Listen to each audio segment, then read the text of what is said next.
All right, let's turn now to Ron DeSantis, who could be eventually the opponent for Joe Biden in 24.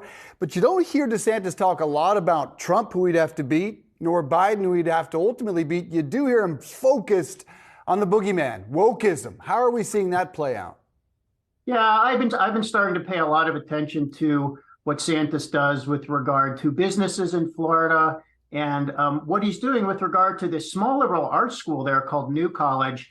Basically, DeSantis swept out the board of trustees earlier this year and installed a bunch of conservatives who are allies of his. And he says he wants to get rid of the woke agenda or the politically correct agenda at this school and replace it with, I guess, a more conservative agenda, maybe even turn it into a Christian school.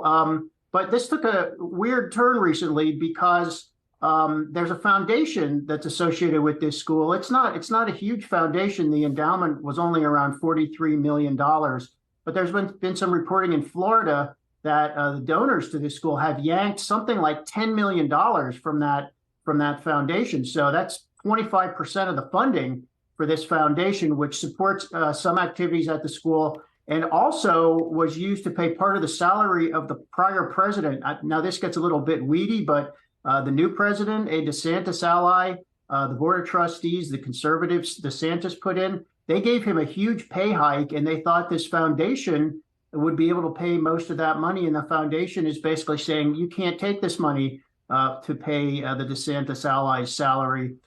So there are a lot of questions about where this guy's salary is going to come from, how it's going to get paid. And I think if you're thinking about DeSantis as a possible presidential candidate in 2024, you have to ask yourself, what in the world is he doing? What's the point of all this? Why cause all this turmoil? DeSantis says, I guess DeSantis thinks it's so important to rout wokeism from schools and other institutions that he's willing to do all this, drive donors away and things like that.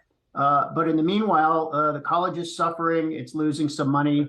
And people down there just wonder, why in the world is he doing this? I think a lot of people are wondering that. And clearly it's not going as planned. It doesn't look like. Rick Newman, thanks so much. Have a good weekend.